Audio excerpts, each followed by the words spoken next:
Good evening, everyone. I'd like to call the meeting on Special Committee on Assessment Practices together.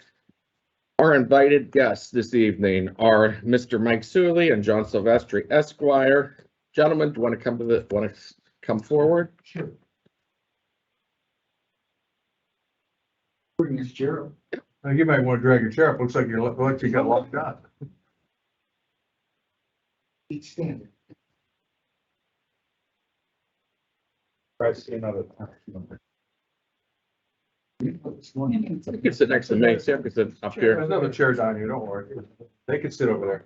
When you're late to dinner, you sit on the side. Yes, you're the lawyer, you get the nice chair. Jared, would you please take roll? Actually, the members who have already been listed in attendance are Mr. DeMarco, Ms. Filiaggi, Mr. Betkowski, Mr. Palmieri, Mr. Macy, Mr. Dewar, Ms. Nagarati-Chakis, Mr. Fatulis, Ms. Pritzio, Ms. Bennett, Ms. Thomasina. Today we have Mr. Walton with us as well. And I believe that's everyone, I think. Oh, I'm sorry, Mr. Palmieri. That's okay. Oh, wait, you're Councilman gone. Marcus in the hallway. 12479-22. Motion to approve the minutes of the October 4th, 2022 meeting on the Special Committee on Assessment Practices. That actually was already. We already done on the did prior that, side. so we're good. Yeah. Agenda items. So we'll continue right with assessment practices. So Mr. Silvestri, do you want to continue where we left off last time? I may, there's a visual that Mr. Sully brought, I think it's only one or two pages. Four pages, yeah. But Your call, you want to go first? Oh, okay, I'm gonna go first, Mr. President. Okay. All right, I don't know if anyone's ever heard of the company Real Stats. They take information from Allegheny County, extract the information, and they cleanse the sales and they look at the good sales. Councilman, you called them arm's length sales, that's what I call them, okay? Arm's length sale is a good sale. There's good sales and bad sales. The duty of the county assessors is to find the good sales and submit that information to the state. So this is a good start. I asked the owner of Real Stats, the company that tracks sales in Allegheny County, and I asked them to go back 10 years when we had the last reassessment. If you look at 2012, and then the last column, it says percentage change. The question is, did property values go up in Allegheny County over the last 10 years? And if you look at the tax year in question, if you look at 2020, property values increased 7.2% countywide that 1 year. That year is in question in court for the 2022 tax year. There's a 2-year lag time until it kicks in and it's in effect. So we went, Mr. Silvestri and Barbara Stern and I worked together the last 2 years. It's been in court for 17 months. And we looked at 2020 a lot differently than the county assessors. The county assessors came up with a common level ratio of 81.1%, which was approved by the State Tax Equalization Board. That's the way it's written. Fine. What that means is if I bought a house today for $100,000, the assessment should be 81,100, 80.1%, based on appeals this year from last year. Remember, there's a 2-year lag time, but all we did was address 1 year, 2020. I don't know if you read the article last week in the Post-Gazette where Miss Amy Downs was quoted as saying mistakes were made, we fixed them. My personal opinion, that's a little less than honest. There are 7 years of mistakes. They fixed 1 year of the mistakes. You know, and it depends on what the definition of fixed is too. I'm so angry about this, but we looked at this, property values went up 7.2%. So question. Yes, So if we open the appeals window, yeah, does that fix it? would define it. 7 years? No, it won't fix 7 years. It'll only fix tax year 2022. Which is, And I came before council more than once. Councilman, I appreciate you submitting that proposal, but as, that's like a I mean, the way I look at it is like a Band-Aid when there's so much more that's, well, That let me need- finish and then. Okay, that's what I'm trying to You're the understand. lawmakers. I'm just saying, here's what I know. The county appeals board still has about 3,000 appeals to hear. They refuse to apply any common level ratio. If I were on the board, I was on the board in the 1990s, I would just make a motion that we approve that lower ratio and let the school district sue us for once, because we did the math. The county's number, when they redid the count, and we worked with them, Mr. Silvestri and Barbara Stone and I, we came up with 63.53%. It's math. I'm not going to say simple math. Nothing in this process is simple, but I'll tell you what's simple is people are being overcharged 20 to 30%. Last year, 2021, property values went up almost 11%. I know I don't write that well, but 10.9%. That is property appreciation in Allegheny County on steroids, okay? Allegheny County assessors did their work last year and they came up with a number for 2021 of 63.6. So if you look at 2020, we through a judge, only because we forced the county to do it right. For 2020, we came up with 63.53. For 2021, the Allegheny County assessors came up with a 63.6. So what the county assessors are saying was property values remained flat during this period. It's not rocket science. You don't have to be a CPA. I'm not a CPA. You don't have to be a lawyer. I'm not a lawyer. Property values went up. Ken, next page. So each year, the county submits all of this information to the state. All right, so you get the idea. Property values went up. Here, based on Allegheny County submissions, I just started with the year 2016. I didn't want to go back 10 years. 2016, the assessments in Allegheny County, according to the assessment office, are 87.4%. The following year, they're 87.5%. 2018, they're 86.2%. 2019 is the same as 2017. And if I can interject, when Yeah. I saw that as a tax appeal assessment attorney, I knew that something was terribly wrong because the market was going up every year, which means that the ratio is supposed to be going down. Correct.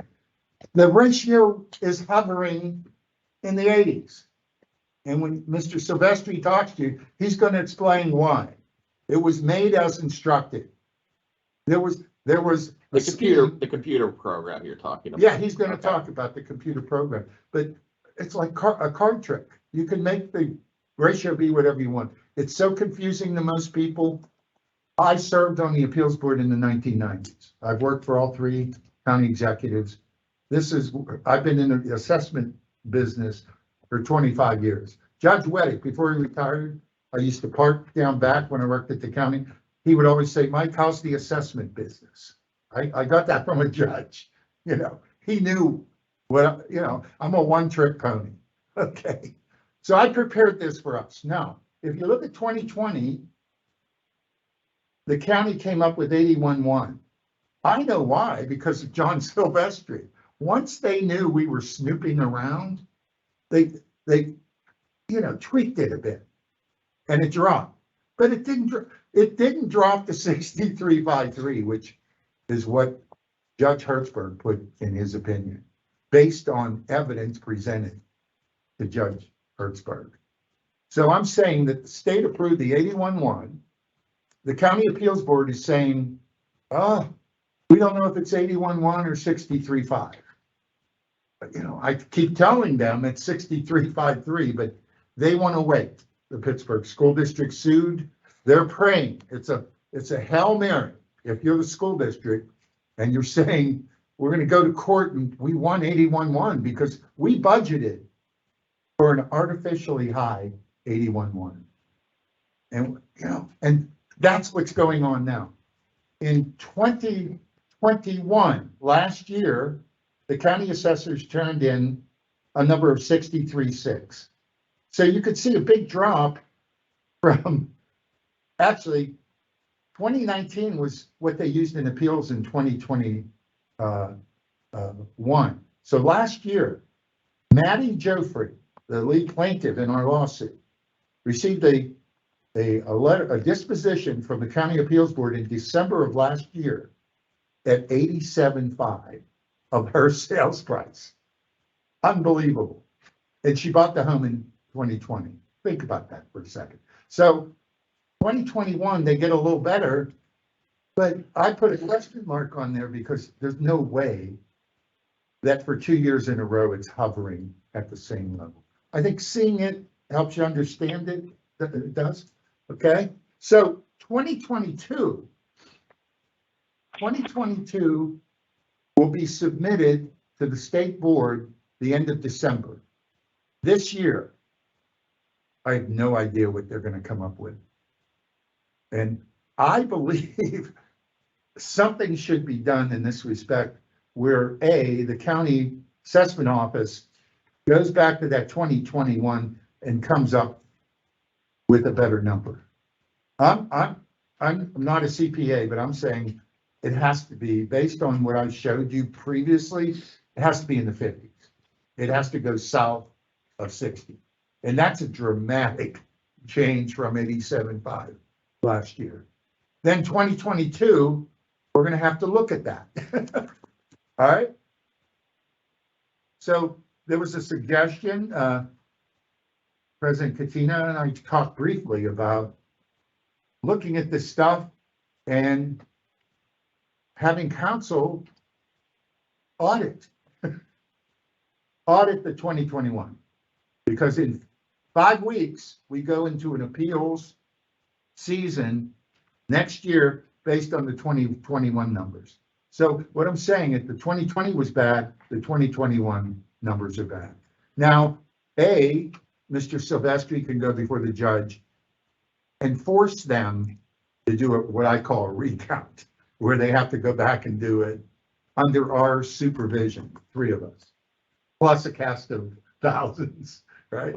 But I think it might be a good idea. In 2001, county council paid $15,000 for a ratio study on the reassessment because county council had concerns.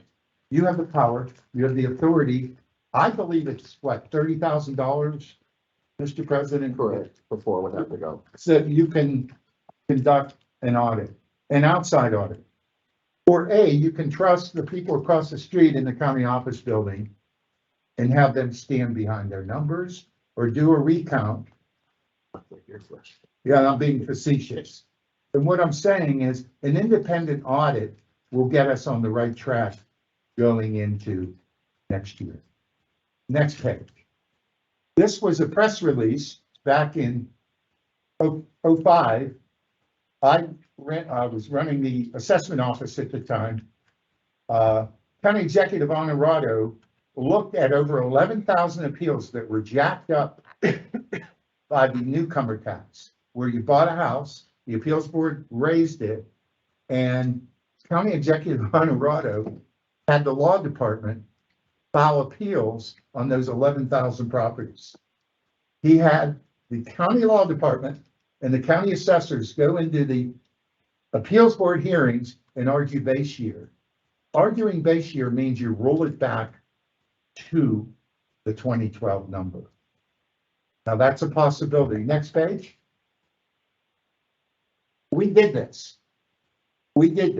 This was one of my clients prior to the assessment. If you could scroll down, Mr. Roller, bottom. It's from the Allegheny County Solicitor and go back up, and it was sent to everyone who bought a home in Allegheny County over the last 4 years in this scenario. And what it says, as you may know, county has a base year We, the county, will file an appeal on your behalf, and we will go before the appeals board and attempt to roll that assessment back to the base year value. So it's the assessment on the property the day you bought the property. I'm finished, okay? So that's an idea, is that instead of fixing 1 year, why don't we fix 6, 7 years? And that's what we have to explore. This is what I do. I'm gonna yield to Mr. Sylvester. Councilman DeMarco? Okay, you brought up that under the Honorado administration, they filed an appeal. What happened with the appeal? They won most of them. Okay, They were able to roll them back. The school districts didn't like this. okay, so the base year it was referred to in the documentation you just showed us is from 2002. Okay. So they rolled it back to the base year of 2002. And now we're operating off of a base year of 2012. Yeah, and I'm gonna let Mr. Sylvester get into, you have an option. You can argue current market value, and that's what the school districts do. You bought the house for 500,000, wham. And then you take the common level ratio off that. Or you argue the base year and you roll it back to 2012. So you have options. Current value, base year value, and I'm gonna let Mr. Sylvester take it from here. Right? Whoever files the appeal has the choice of either market value times the assessing ratio or base year. And I'll just briefly repeat what I said the last time, but I have bought a sheet of paper that I received in the mail last week after our meeting last week. People call me up and they say, the school has appealed. I say, for this year, don't pay me to defend you. Don't pay any other attorney to defend you. Wait for the outcome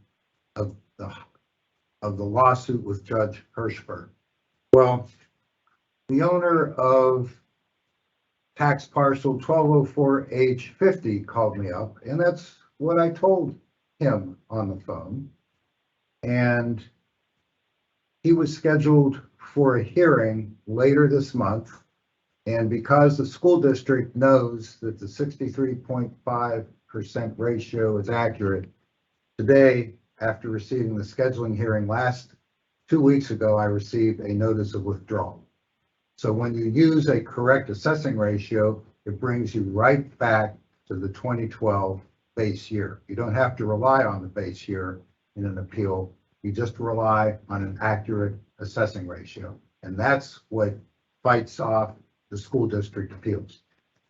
What do you do when you have a property that's been built after 2012? Because there isn't a base year assessed value on it. So you have to Yes, there is a base year. Okay. When you look on a property record card for the new construction, they have comparable sales in the base year of similar property to put a base year assessment on it. What happens is the school districts appeal that base year assessment and all the new plans to bring it up using the inflated assessing ratio. If I may, I was the part of the oversight for the 2012 reassessment. In most cases, we came up with construction costs, what the cost of lumber was, labor, and we froze that in the 2012 model. If I build a new home in Allegheny County today, the assessor goes out, he or she is more or less a data collector. They collect the data, they put the data into the IAS world system, and it will spit out a value 2012 base year cost. The problem is, what John said, it's sold for more than the base year. So the school districts, it's low hanging fruit. For the last 20 years, it has been low hanging fruit for the school districts to take that and look for current market.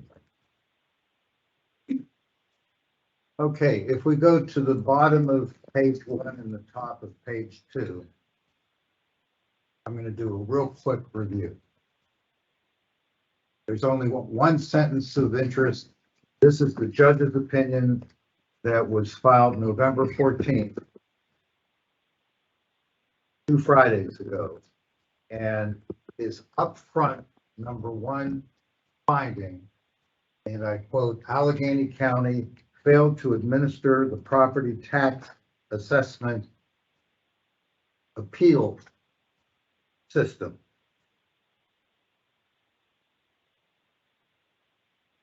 In a just and impartial manner. Well, that's his number one finding in his judicial opinion. Then if we go to page 4,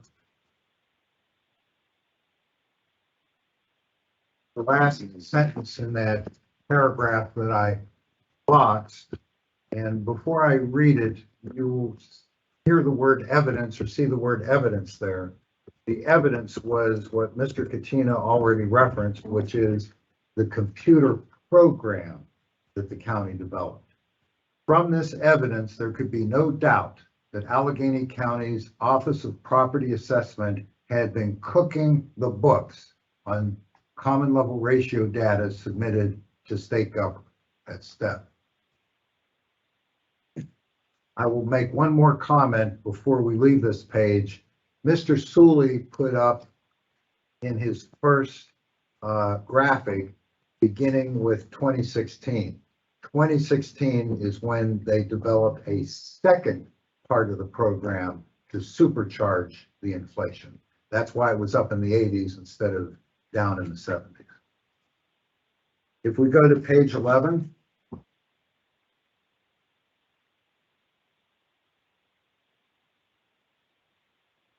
towards the bottom, this is one of the documents I was asked to bring. It's part of, yes, that's 11. If you look at the bottom of the page, I have a box there, and this answers the question, partially answers the question of why. It was thought that in order to fulfill Mr. Fitzgerald's directive of no reassessment, you had to stay out of a revaluation of assessment territory, which you see in the box was keeping the assessments above 85%. So that's what they did. They cheated to keep it above 85% in order to avoid a revaluation.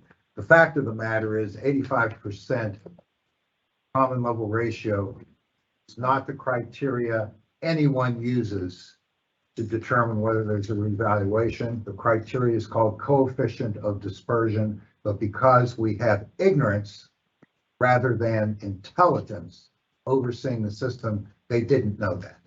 So this was hard coded into the sequel program then? Yes, it was. Who hard coded it into the sequel program? And by whose direction was it hard coded in?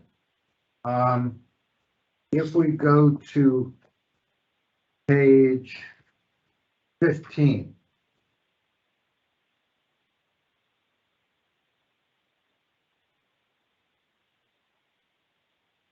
And I'm asking Dee Hennon, the computer programmer who Pilarski appointed as the chief assessment officer without asking her to perform any chief assessment officer duty except sign off on the official assessment role without reading. Question: was it your idea to have the section 15 written into the overnight program? This is the computer program that was written in 2014 to keep the ratio high. It wasn't just my idea. No, we had a group of people looking at things that we could automate. Who was in the group? Answer: the ones that I can recall. I'll skip. Jessica Lehman. That was her maiden name. Her married name is Jessica Garofalo, and she's your director that oversees the operation. And then Mary Beth Snyder and Karen Backus. Karen Backus is employed by Dee Hennon. She does computer program, has nothing to do with assessing. That's who you recall was in the discussion in 2014 when section 15 was written. Answer on the next page: yes. who was in the discussion in 2016 for writing into the program Section 4B? Section 4B is where what they did is they released special warranty deeds that had high ratios only. The low ratios, they automatically reported to STEB as invalid sales, even though 90% of them were valid. But the high ratio sales, they reversed that and gave them to their coders. Answer, Jessica, meaning Jessica Garofalo, Karen, meaning my employee, and I. I can't recall whether Mary Beth or not. Going to page 17 towards the bottom. And question at the bottom, line 25. And in updating the SQL program, I give the program number in 2016, to break section 4 into 4A and B. Do you recall the discussions that you had at that time? Only generally. Yes. And those discussions were with fellow employees Garofalo, Snyder, and Backus. I don't recall Snyder's role, definitely Backus and Garofalo. Was this change to break section 4 into A and B requested by anyone? Yes. Who requested it? Jessica Garofalo. Did she say why she was requesting it? Yes. Will you share what she wanted to change? She said in her work doing sale validation, she felt that some of the special warranty deeds looked to her to be valid, and she would like the opportunity to manually check a portion of them. So if we go backwards, page 13, Jessica Garofalo at the time was the operations manager, not the director who was promoted this year.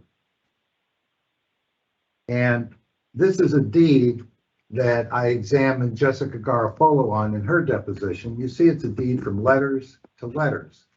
This is a mother and father and aunt and uncle deeding the auto body business to the son Nicholas.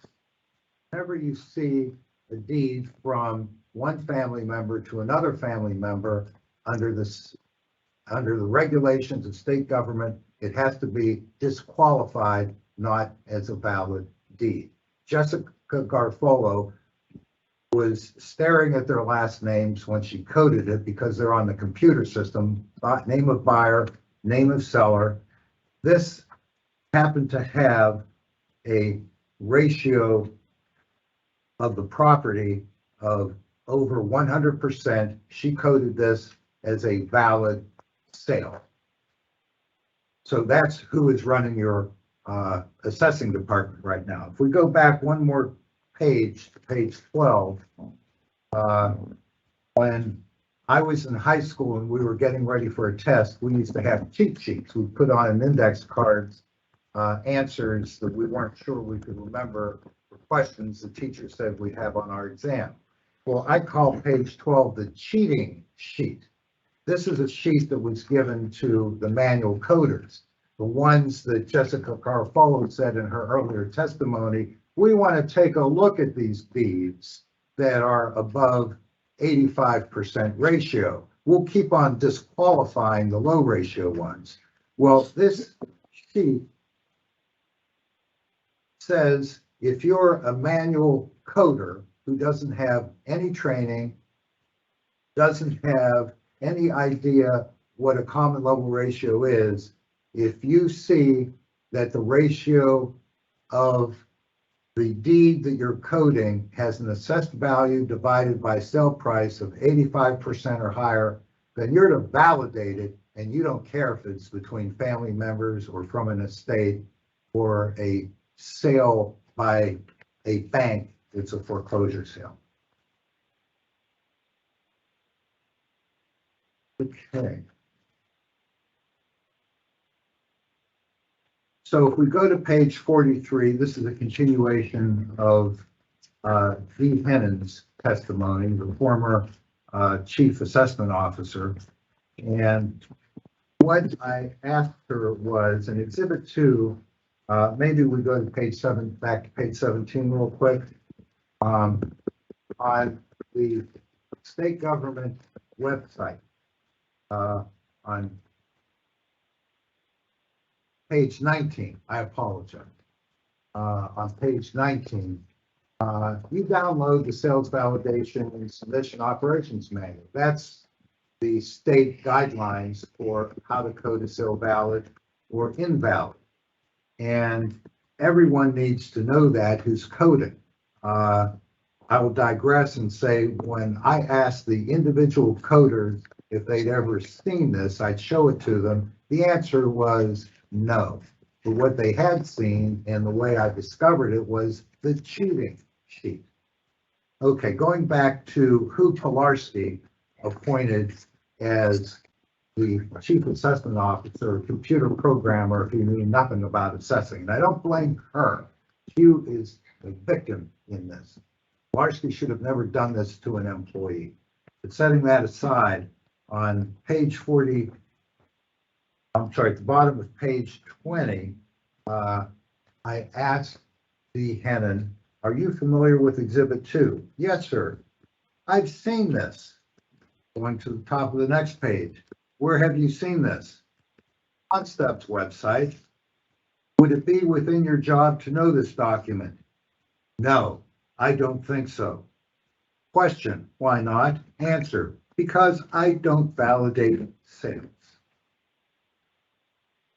Well, setting aside the fact that you don't validate sales, are you saying implicitly, so you don't supervise anyone who validates sales? Answer, that's correct. So what we have here is a situation where the one who is in charge doesn't do, not only does she not know, and she was picked as a person who was known not to know, but although she took educational programs from state government, she never taught the programs or distributed the materials. And I think there's a good reason. You don't want to distribute the materials that tell you how to do it right if you're distributing a cheating sheet that tells you how to do it wrong. Okay, moving on to page 22. This is the criteria that the council wrote for who a chief assessment officer should be. And I'm bringing this up simply because the new chief assessment officer that was announced in the newspaper, I know very well. He is a very competent assessor who I know well because he is a commercial hearing officer, and I've appeared before him, and he and I can talk appraisal back and forth. But there's a problem with this appointment.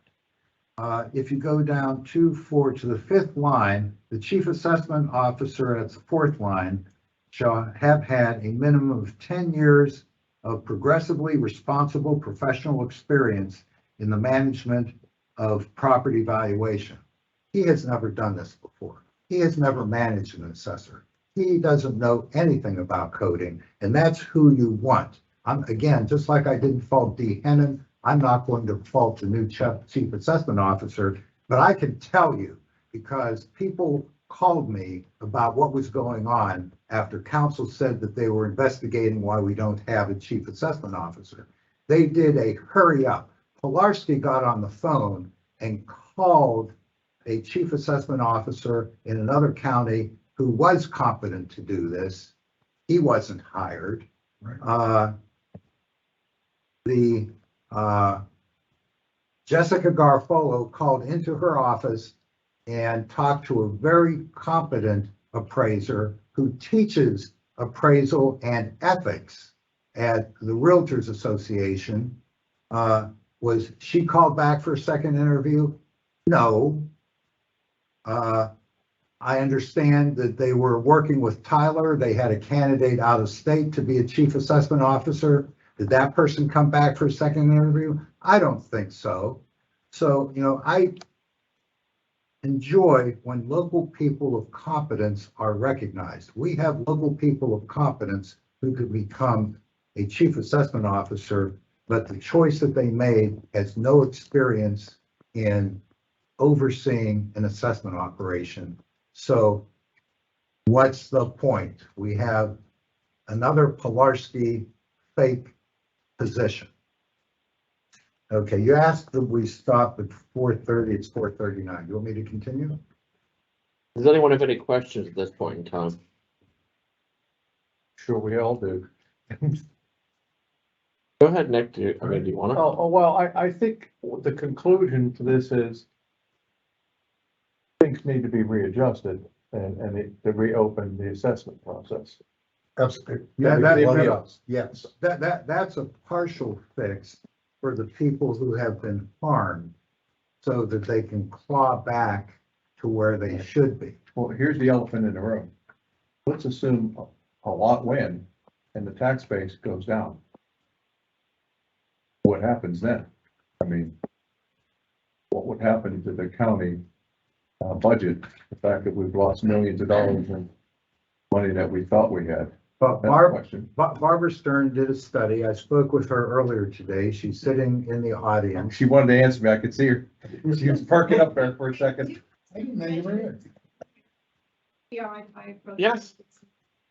I did, pass these out as well. This might help explain. What I'm getting at is today it may be an unknown because you don't know who's going to appeal.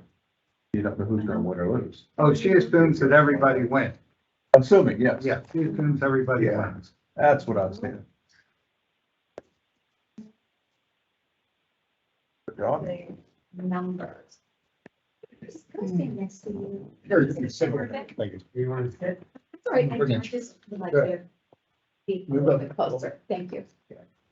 So the first paper that I've given you, if you'll bear with me just for a moment, maybe these numbers will help you quantify some of the subjective and the sort of the ideas behind what's been discussed. This paper talks about the consequences to the taxpayer as well as to the county.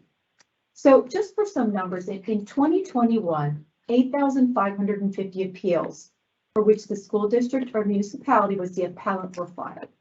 From results posted in February and reported on a website that the county participates with, these appeals resulted in Allegheny County increasing its overall assessed tax value by about, I'm going to round, $890 million. This amount does not include PERTA or exempt properties. As a result, $3.2 million of additional county revenue was generated, an average increase of $381 per person who was challenged by this each year per appealed property of the county tax portion alone. Those sales challenged by appeal generally occurred in 2021. The CLR applied to these market value decisions was 87.5. The CLR computed from data submitted to STEB from the year for STEB for sales that occurred in 2019. Already a disconnect. Properties that were challenged in 2021 used for uniformity sales from 2 preceding years, already not uniform. The assessed value generated by these 2021 appeals of the assessed value of $690 million represents a fair market value of $787 million. In 2022, many more appeals were filed than these, almost 12,000. If the same amount of fair market value increase occurs as a result of the 2022 appeals, as occurred in 2021, using the inflated 2021 common level ratio of 81.1, the same amount of fair market value produces an assessed value increase of $638 million, or $3,200,000. If the common level ratio is corrected to approximately the amount that was decided through the work that the county and we did together of 63.5%, the fair market value represents an assessed value of $504 million or additional revenue to the county of over $2 million. So by adjusting the ratio to the correct ratio for tax appeals that are being prosecuted this year, theoretically, I don't know the results, so we're using a hypothetical from last year. By correcting it, you lose $637,000. Not a significant amount of money by that correction. Here's the thing, you did your calculations based upon the appeals, Yes. okay? But yet everybody that purchased a property in here has been affected Correct. or impacted. So Correct. if we looked at how do we change this, if we wanted to try to correct what Uniformity. you and I spoke about, right? So now what is that impact? Well, not everyone that has bought a home has been appealed. Some school districts choose, some choose. And if you want to Pretty know, slim. the attorneys in each school district set whatever parameters they like. They can eliminate people from pursuit, and they do. So that's a whole side issue. So these are only the people who have been challenged and successfully almost 100% of the time. These have been challenged and are now challenged and sitting, waiting for the decision of what the ratio will be. If the new common level ratio is used instead of the one that the county we know is fraudulent, 81.1, it cannot be used. It's fraudulent. If we use the one that Judge Hertzberg had determined was correct based on what the county submitted themselves, not only what we did, but what they themselves, every sale is their own determination of validity.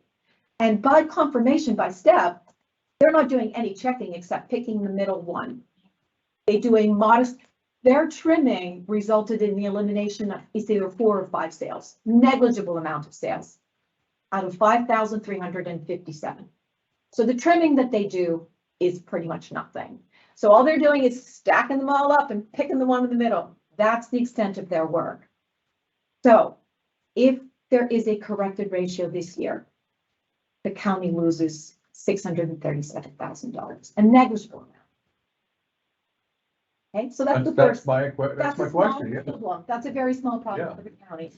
Irrespective of whatever shift in revenue would occur, our responsibility is to represent the taxpayers and to ensure to the greatest extent possible that they are treated in a fair and expedited manner. And that just goes to further my point about the need to run the legislation, that irrespective of what happens, we need to do our job and determine whether or not the ordinance that I proposed is legitimate and represents the values and the interests of the taxpayers of Allegheny County, and we need to run the legislation. Okay, are there any other questions? Hearing no other questions. Oh, go ahead, Mike. One last comment. I used the word audit before. You have the authority to audit next year's appeals. Remember this, the common level ratio is only used in an appeal. Period. It's not used by the assessor. They use the base year model when they're valuing new construction. It's only used in an appeal. It's only if I file the appeal. So my suggestion was either A, the taxpayer can file the appeal, or you can file the appeal. You'd have to check with your solicitor to see if that's possible. But Mr. Honorado did it in 2006. So let me ask. Can be done. Let me ask you this then, based upon what you just said. Yeah. If that can be done, why would we ask the taxpayer, based upon what we've heard over this entirety of all of these hearings? Why would we ask the taxpayer to jump through additional hoops? Because you're only addressing the people that were victims of an artificially high assessment ratio. What about everyone else? That's the thing I think you got it backwards. What? That's what he's asking is, our concern is about everybody else. The opening up the Okay. window for the appeals Yeah, just means people that have appealed can come back. It puts the onus on them. yes. Whereas putting the onus on the administration through legislation like an ordinance, it says, hey, you guys screwed up. You need to go back. You have the records, you have the sales. You need to go back and correct every one of these. I pushed for this legislation on the second chance. I like the idea of the county taking the ball and running with it. It seems to me like that's the right thing to do. I mean, to be honest and fair and equitable with the taxpayers of Allegheny County. Exactly. Especially in the lower. And that's just, they don't have the means some of these people unfortunately don't have the means. And if what we're hearing is actually true, I mean, based upon all the testimony, it seems to me like, why are we asking them to jump through additional hoops when we but the county created the problem? And everyone all of you have the same goal. You want to fix this. Yes. The administration, all they said is they made mistakes. Fix it. We still have to wait for the court to make a decision. No, you can make the decision. Okay. Mr. Silvestri, can they make a decision? Absolutely. Yeah. The 2021 sales ratio of 63.6% is currently under appeal with state government at the State Tax Equalization Board. We have exchanged the first legal papers, and in the first exchange of legal papers, the State Tax Equalization Board says, one, we don't have the staff to do an audit. No money, no people.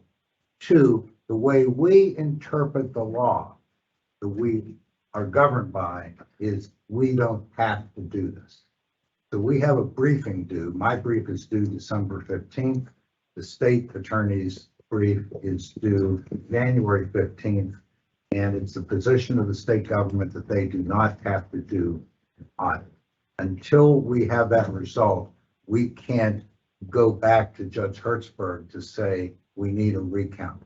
Judge Hertzberg has to defer to state government to see if they'll do it. He did not defer to state government after state government refused to even look into the 2020. That's why he took jurisdiction over 2020. So you're suggesting that our pathway forward as council would be, first of all, to pay for an audit, because we need a number, we don't have that number, and we can't do it ourselves. Yes, and an audit would be easy. Right, how long?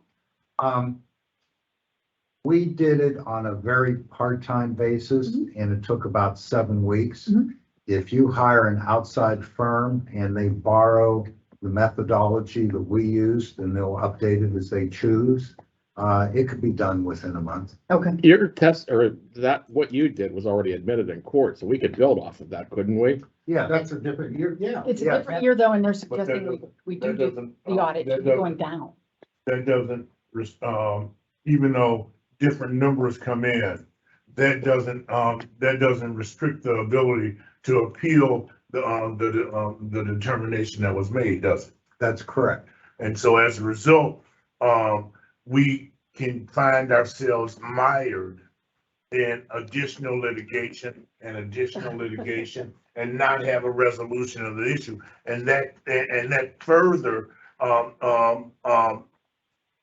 demonstrates a real need to run the legislation that's there. Okay, you made that point. Do you guys have any other? Just fix it. I would like to just, to help you have some perspective on this, the consent decree, when we went in front of Judge Hertzberg, the county did agree that they did make mistakes. So the work that they initiated themselves was the computer algorithm fix, that 4B and 15 that Attorney Silvestri is talking about. The other half of that, now that fix allegedly went forward. So the fix that they did for 2020 sales carried forward, which is why you see the lower ratio, part of the reason why you see the lower ratio for, the 2021 sales that were being processed. But what was not fixed was the work that we did. The other half of the judge's order was that we could submit to them sales that we believe they miscoded, that were not in part of the computer automated problem, but a whole set of coded by manual coding problems, The cheating sheet. the cheating sheet. We So- need to wrap this up this evening, because we need to head Just keep upstairs. this- I'm sorry. So there were over 3,000, there's over 3,000 sales that were changed out of a total, again, of only 10,000 that we ended up using, that were part of the work that we initiated for those reasons. And they didn't even respond to all of ours, and they didn't even correctly respond. So that is about half of the problem. So by what they've done themselves, some of the ratio has dropped. I project at least another 5 points will fall with an audit triggering more problems. With another expert on our team has already calculated it. The 2021 assessing ratio should drop to 57% And you might be able to get a boost in getting the audit done, because I see that there's a representative from the State Realtors Association sitting with us today.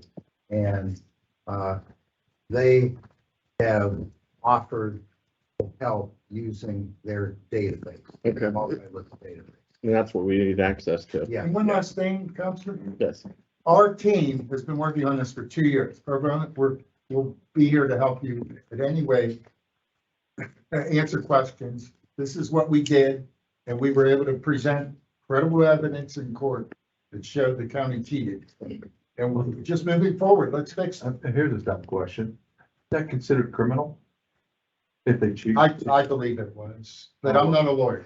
Mr. We're Sylvester. gonna recess this meeting for this evening. We might have an additional meeting next week, but as soon as we look at schedules, we'll see if that is, we'll see if we need that. I think we need probably another meeting, Yeah. at least to tie all the base ends together. I promise you.